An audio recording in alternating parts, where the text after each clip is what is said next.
दिल्ली में चुनाव अपने पूरे ज्वार पर है और उसके साथ ही चुनाव के हर किरदार का असली चेहरा भी उभर कर सामने आ रहा है। आज हम आपके समक्ष दो पार्टियों के सर्वोच्च नेताओं के वक्तव्यों को रखना चाहेंगे। एक भारत की सबसे पुरानी धुरानी पार्टी कांग्रेस पार्टी, जिसके अघोषित मुखिया, मतलब वहां अध्यक्ष कोई और है परंतु असली जो नेता हैं वो राहुल गांधी जी ने आम आदमी पार्टी के शराब घोटाले के बारे में यह वक्तव्य दिया है कि शराब घोटाला एक विधिवत खुलेआम भ्रष्टाचार का प्रतीक था और केजरीवाल जी भ्रष्ट हैं, यह राहुल गांधी जी ने कहा है और कहा इसके बाद भी वह अपने को ईमानदार होने का सर्टिफिकेट दे रहे हैं। दूसरा वक्तव्य है भारत की राजनीति की सबसे नई नवेली पार्टी के असली सीएम, क्योंकि वो वहां जो बैठे हैं सीएम जो बैठी हैं वो तो कहते हैं कि असली कोई और है, तो जैसे वहां अध्यक्ष कोई और है और असली नेता कोई और है, यहां भी सीएम कोई और है और तथाकथित असली सीएम कोई और है। उन्होंने पलटकर कांग्रेस पार्टी के लिए कहा है कि नेशनल हेराल्ड केस जो ओपन एंड शट केस है, केजरीवाल जी ने ट्वीट किया है कि नेशनल हेराल्ड केस जो ओपन एंड शट केस है उसमें आप भ्रष्टाचार में लिप्त हैं और हमको कह रहे हैं। मैंने यह दो वक्तव्य आपके सामने इसलिए रखे कि ये दोनों घोटाले, शराब का घोटाला और नेशनल हेराल्ड का घोटाला, ये भारत की राजनीति के सबसे अलग प्रकार के दो घोटाले हैं। शराब का घोटाला इस दृष्टि से बहुत विचित्र है कि भारत की राजनीति में कोई आपने ऐसा उदाहरण नहीं देखा होगा कि कोई पॉलिसी गवर्नमेंट ने बनाई हो और उसके बाद विड्रॉ कर ली हो और विड्रॉ करने के बाद भी कहा हो कि नहीं ये अच्छी है और मीडिया में आकर उसको डिफेंड किया हो। ऐसा आपको कोई उदाहरण देखने को नहीं मिलेगा जो केजरीवाल सरकार के द्वारा किए गए शराब घोटाले में आपको देखने को मिलेगा। आप सभी लोग प्रबुद्ध हैं, कोई ध्यान आए तो मुझे ऐसा बताइएगा। नेशनल हेराल्ड का केस यह इस दृष्टि से महत्वपूर्ण है कि किसी पार्टी ने अपनी ही पार्टी के संस्थान में घोटाला कर लिया हो और 90 करोड़ की देनदारी में सैकड़ों करोड़ और कुछ हजार करोड़ की संपत्ति रखने वाली कंपनी बिक गई हो, ऐसा उदाहरण आपको देखने को नहीं मिलेगा।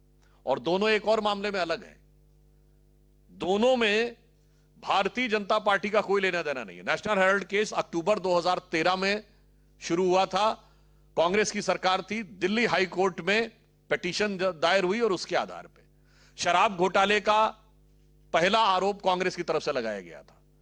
तो अब बहुत साफ है कि इस तथाकथित कट्टर ईमानदार का असली किरदार कितना दागदार है, यह उनके पुराने साझीदार के मुंह से खुद सुनाई पड़ रहा है।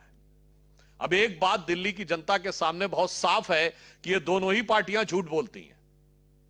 मात्र 6 महीने पहले ये एक दूसरे को क्लीन चिट दे रहे थे और अब एक दूसरे के भ्रष्टाचार को उजागर कर रहे हैं। इसका मतलब बहुत साफ है कि कांग्रेस पार्टी नेशनल हेराल्ड पर झूठ बोल रही थी, आम आदमी पार्टी शराब घोटाले पर झूठ बोल रही थी।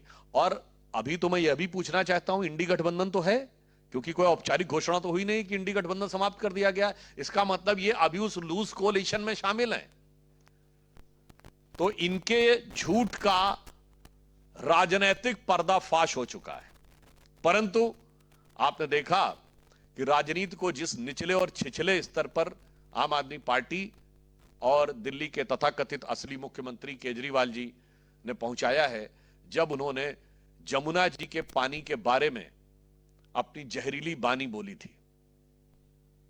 चुनाव आयोग ने जिस प्रकार से उनसे साफ साफ कहा है कि इसका सबूत दीजिए और कैसे आपने रोका था यह साफ करिए, इससे एक और बात साफ हो गई कि उनका झूठ नैतिक दृष्टि से तो गलत था ही, उनके पुराने साझीदार के बयान के हिसाब से राजनीतिक दृष्टि से तो गलत था ही, अब संवैधानिक दृष्टि से भी उनका झूठ उजागर हो गया है।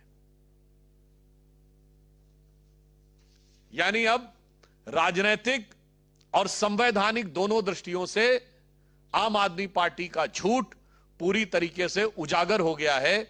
इसलिए अब मुझे लगता है दिल्ली की जनता को बहुत साफ साफ समझ में आ गया है कि भ्रष्टाचार में आकंठ डूबे ये दल सिर्फ एक दूसरे के भ्रष्टाचार को बचाने के लिए, एक दूसरे के सच को झूठ का मुलम्मा लगाकर छुपाने के लिए आए थे और अब वो पूरी तरीके से एक्सपोज हो गए। मुझे लगता है कि चुनाव आयोग के इस सवाल के बाद तो केजरीवाल जी के लिए माफी भी छोटी चीज है और दिल्ली की जनता उन्हें माफ नहीं करेगी। परंतु इन दोनों भ्रष्टाचारी दलों ने एक दूसरे के भ्रष्टाचार को जिस हिसाब से उजागर किया है, उसके लिए मैं एक पंक्ति कहना चाहूंगा ये दोनों दलों के लिए, आम आदमी पार्टी के लिए जो अपने को बहुत कट्टर ईमानदार कहते थे वो झूठे साबित हो रहे हैं, संवैधानिक दृष्टि से भी झूठे साबित हो रहे हैं, और कांग्रेस पार्टी अपने ही पुराने साथी के साथ झूठी साबित हो रही है। तो मैं ये पंक्ति कहना चाहूंगा कि वो पैरवी तो झूठ की करता चला गया, वो पैरवी तो झूठ की करता चला गया, बस उसका चेहरा उतरता चला गया और रंगत समझ में आई मगर आई देर से, कच्चा था बहुत रंग उतरता चला गया। तो जो झूठ का कच्चा रंग उन्होंने चढ़ा के रखा हुआ था वह पूरी तरीके से उभर कर सामने आ गया है और यह बात तथ्यों के आधार पर भी बहुत साफ स्पष्ट रूप से उभर कर सामने आ रही है कि यमुना जी की सफाई के लिए जिस प्रकार के फंड्स अवेलेबल थे उन फंड्स का यूज नहीं किया गया, अपनी अक्षमता को छुपाने के लिए दुष्प्रचार किया गया और इतने छिछले स्तर के झूठ का प्रयोग किया गया जो शायद भारत पाकिस्तान युद्ध में पाकिस्तान ने भी भारत पे आरोप नहीं लगाए कि हमने उनकी नदियों में जहर मिला दिया है, मगर ये सर्जिकल स्ट्राइक का सबूत मांगने वालों ने देश के अंदर एक प्रदेश और दूसरे प्रदेश के बीच में इस प्रकार का आरोप लगाने का जो काम किया है, मेरे विचार से दिल्ली की जनता के मान सम्मान और स्वाभिमान के ऊपर भी इस बात का पूरा प्रभाव पड़ता है। केंद्र सरकार ने 8,500 करोड़ रुपए इस सफाई के मद में दिए थे और उसको उपयोग न करके दुष्प्रचार करने के द्वारा जो वो भ्रम पैदा करने का प्रयास कर रहे हैं, मुझे लगता है दिल्ली की प्रबुद्ध जनता उसे भली भांति समझती है। और यह बात अब सिर्फ पानी की नहीं रह गई है। पानी का एक अर्थ होता ना जल, पीने वाला पानी, और दूसरा होता पानी मतलब आपका मान सम्मान, योर प्राइड एंड प्रेस्टीज। तो मुझे लगता है अब दिल्ली की जनता के पानी पे बात आ गई है, यानी पीने वाला पानी और मान सम्मान की। क्या वो इतना किसी को नासमझ समझते हैं? तो मैं दिल्ली की जनता से यह अनुरोध करना चाहूंगा कि रहीमन पानी राखिए, बिन पानी सब सून, और पानी गए न उबरे मोती मानस चून। तो अब दिल्ली को अपने पानी की रक्षा करनी है और इन जहरीली बानी बोलने वालों को करारा जवाब 5 तारीख को देना है। अब मैं अनुरोध करूंगा हमारे प्रदेश अध्यक्ष आदरणीय वीरेंद्र सचदेवा जी से कि वो इस विषय पर आगे आपको संबोधित करेंगे।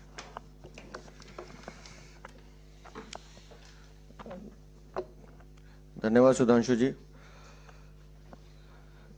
दोस्तों, अभी विस्तार से सुधांशु जी ने दोनों दलों का चरित्र बताया है। मैं अभी बात कर ही रहा था, जब मैंने कहा जब इतना खुल ही रहे हैं तो दोनों को थोड़ा और खुलना चाहिए। अरविंद केजरीवाल ने जहां से राजनीति शुरू की थी, उन भ्रष्टाचार के केसेस को भी आज उठाना चाहिए। वो शीला दीक्षित के 22 AC की बात करनी चाहिए, कॉमनवेल्थ घोटाले की बात करनी चाहिए जिससे उन्होंने अपनी राजनीति को परवान चढ़ाया, और थोड़ा सा खुलते तो और जीजा जी पे भी बात कर सकते थे जब भ्रष्टाचार की बात कर ही रहे हैं। और कांग्रेस भी जाने क्यों संकोच कर रही है कि खाली शराब और शीशमहल बोल के राहुल गांधी चुप हो जाते हैं। अरविंद केजरीवाल के घोटालों की तो फेरिस्त बहुत लंबी है। जल बोर्ड का 73,000 करोड़ रुपया पता नहीं कहां गया। शिक्षा के नाम पर 1,300 करोड़ का घोटाला, पैनिक बटन के नाम पे 500 करोड़ का घोटाला, स्वास्थ्य के नाम पे अस्पतालों में नकली दवाइयां, मोहल्ला क्लिनिक के 65,000 फर्जी टेस्ट, ये सब भी राहुल गांधी को याद दिलाने चाहिए। लेकिन दोनों अपनी अपनी सुविधा की राजनीति खेल रहे हैं और दिल्ली की जनता इस बात को स्पष्ट रूप से समझती है कि दोनों दल एक ही भ्रष्ट सिक्के के दो पहलू हैं, जो शाम होते होते गले भी लग जाए तो कोई अचरज नहीं होना चाहिए। और दिल्ली की जनता समझदार है, वो जानती है कि पिछले 26-27 सालों में दिल्ली को लूटने का काम कांग्रेस और आम आदमी पार्टी ने मिलकर किया है। और 5 फरवरी को होने वाले चुनाव के लिए मैं विशेष रूप से जनता से अपील करता हूं कि अब इन भ्रष्टाचारी दलों से निजात पानी जरूरी है, क्योंकि दिल्ली को विकास चाहिए। दिल्ली को एक ऐसी दिल्ली बनाना है जहां माननीय प्रधानमंत्री जी का नेतृत्व उसको बढ़ाने का काम करेगा, जहां पूरे देश में माननीय प्रधानमंत्री को हम लगातार विकास करते हुए देख रहे हैं, तो दिल्ली उससे अछूती क्यों रहे। दिल्ली में विकास के काम रोकने वालों को अब दिल्ली से बाहर करने का समय आ गया है। और मैं उम्मीद करता हूं कि दिल्ली की जनता अपना वर्डिक्ट 5 तारीख को भारतीय जनता पार्टी और डबल इंजन की सरकार के पक्ष में सुनाएगी। बहुत बहुत धन्यवाद। धन्यवाद। आपके कोई प्रश्न? ये एक इम्पोर्टेंट सवाल ये है कि 2 दिन पहले अजय माकन जी ने 126 करोड़ अरविंद केजरीवाल द्वारा पन्नू ने जो कहा था उसका संज्ञान और इंफॉर्मेशन दिया था, जो कि पब्लिक डोमेन में। और कल जो पंजाब की गाड़ी के अंदर आम आदमी पार्टी का जो पैसा मिला और दिल्ली पुलिस उसकी छानबीन कर रही।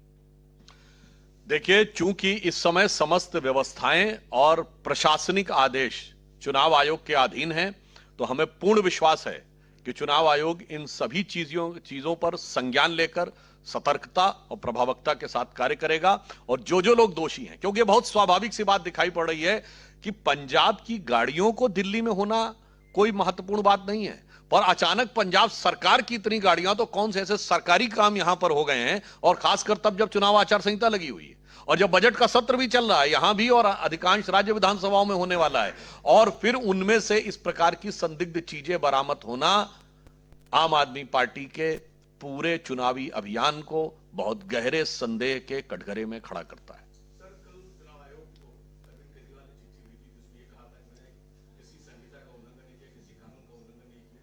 उल्टे हुए चुनाव आयोग से कहा कि अब दिल्ली वासियों को स्वच्छ पानी मुहैया करें, आप हस्तक्षेप करें।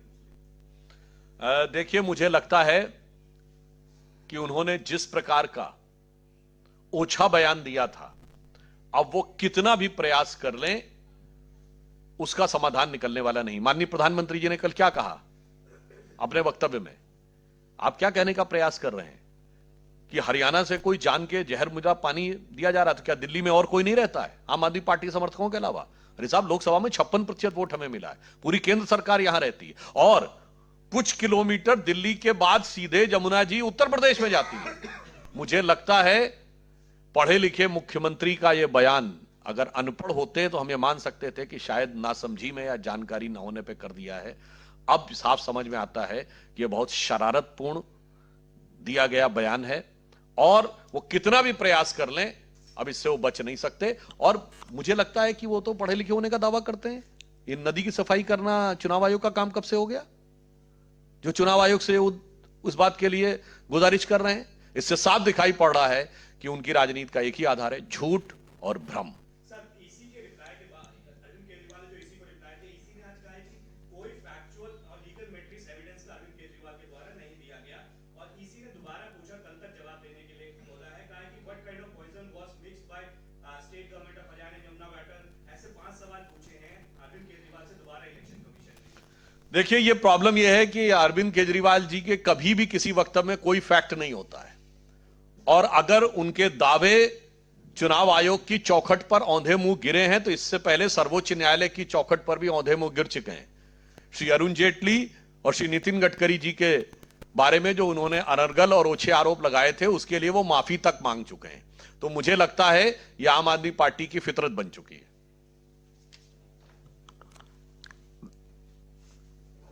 और वैसे भी हमें इसलिए भी आश्चर्य नहीं होना चाहिए क्योंकि इन लोगों को जहां से संसाधन मिलते हैं, जहां से सूचनाएं मिलती हैं, वो भी बहुत संदिग्ध है। कैसे? मैं आपसे पहले भी बता चुका हूं, संसद के हर सत्र से पहले कुछ सोरस सीक्रेट सर्विस से सिग्नल आते थे और यहां बवाल होने लगता था। अब तो मैं केजरीवाल जी से पूछना चाहता हूं कि चुनाव आयोग को तो आप तथ्य नहीं दे पाए, ये जो आपने पैनिक क्रिएट करने का प्रयास किया, इसमें कोई सोरस सीक्रेट सर्विस के सिग्नल का रोल तो नहीं है? उन्हें आकर इस बारे में सफाई देनी चाहिए कि वो उन्होंने किस सूचना के आधार पर कहा और किन षड्यंत्रकारी शक्तियों के इशारे के ऊपर कहा, या ये उनके दिल की खुद की एक षड्यंत्र की उपज थी। आज दिल्ली की जनता इसका जवाब चाहती है। अरविंद केजरीवाल के साथ अखिलेश यादव रोड शो और जनसभाएं करेंगे। अखिलेश यादव दिल्ली विधानसभा चुनाव में आम आदमी पार्टी और उनके सपा के जो सांसद हैं वो भी आम आदमी पार्टी के लिए प्रचार रेलेवेंट कितनी आम आदमी पार्टी? तो अखिलेश यादव नहीं, देखिए, अखिलेश यादव उनका समर्थन कर रहे हैं।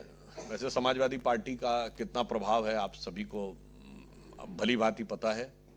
वैसे क्रिकेट में एक जमाने में 12th मैन होता था ना मैच में, तो वो उस ढंग से है। मगर आपने एक बात नहीं ध्यान दिया, उनको एक और नया साझीदार मिल गया आम आदमी पार्टी को, मौलाना बदरुद्दीन अजमल, जिन्होंने कहा है कि ये सेकुलर आपको वोट करना है।